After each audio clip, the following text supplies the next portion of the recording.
Comment casser l'habitude d'être soi-même d'après Dr Dispenza.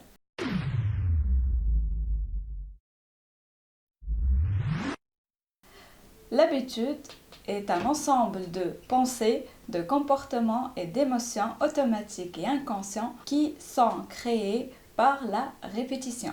C'est arrivé au point où tu as fait quelque chose plusieurs fois que ton corps est arrivé à le faire mieux que ton cerveau.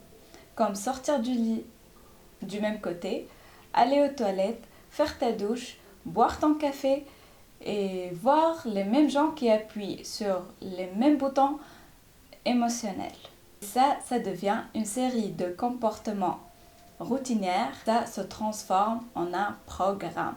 95% de ce qu'on est quand on arrive à l'âge de 35 ans est un ensemble de comportements, de réactions émotionnelles, d'attitudes profondément ancrées, de croyances et de perceptions qui fonctionnent comme un système informatique. Ce qui signifie qu'une personne peut dire avec les 5% de son esprit conscient qu'elle veut être bien, qu'elle veut se sentir en bonne santé, qu'elle veut être heureuse, mais son corps, lui, est sur un tout autre programme. Comment nous commençons à établir du changement?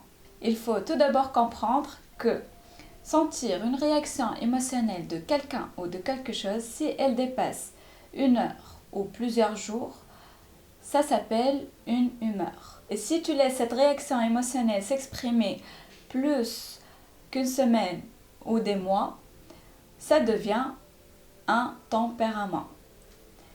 Et si tu laisses cette même réaction émotionnelle dépasse 1 an, ça devient un trait de caractère.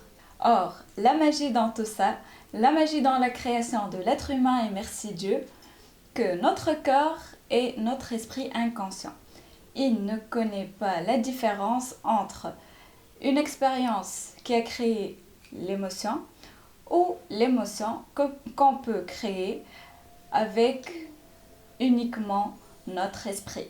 C'est-à-dire, au lieu de vivre comme une victime et en disant c'est la faute de cette personne, c'est la faute de cette chose, c'est la faute de cette expérience, tu inverses ça, tu dis je suis le responsable de mon monde, je suis son créateur. Tu commences à dire mes pensées et mes sentiments changent le résultat que j'ai dans ma vie.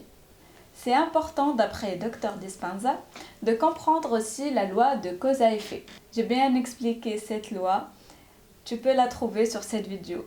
Il disait que quand tu te sens abondant et digne, tu génères de l'abondance. Quand tu es motivé, tu commences à marcher vers tes succès. J'aime bien dire ces mots-là. Nous ne sommes pas des spectateurs de notre vie, mais Dieu nous a créés en tant que créateurs de notre vie. Comme a dit Henri Thoreau, les choses ne changent pas, c'est nous qui changeons. Voilà, à bientôt!